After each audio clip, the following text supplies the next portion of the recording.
Sherman of Arabia is the second produced episode of Season 2, first broadcasted way late into the season's run on April 30th, 1995.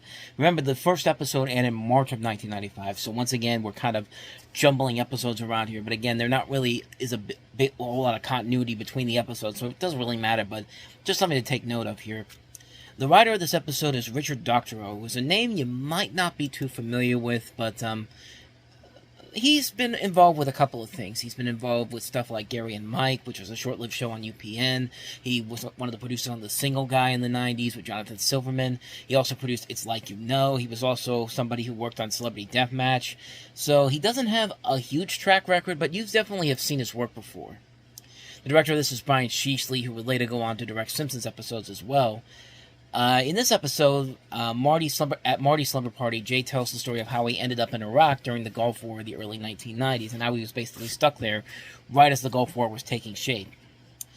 And overall, this is another really funny episode. This is an episode that does a very good job of putting Jay in the Gulf War setting, and doing it in a way where he actually makes sense to be there. He's there for like a film festival where they show for some reason they show parodies from a scene where Jay gets arrested for impersonating Saddam Hussein naked on a bearskin rug, to soap opera set in Iraq, to American war films being dubbed by the Iraqis in general. It's all really hilarious stuff.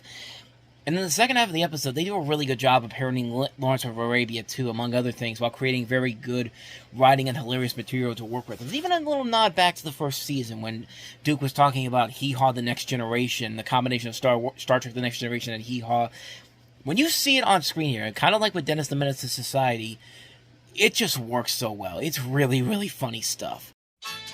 And the episode as a whole really works because of everything I just said. Great writing, great animation, great homages to classic films, great humor all around, great classic episode, just a classic episode in general. I mean, not much more I can say about this one, man. This is yet another winning episode.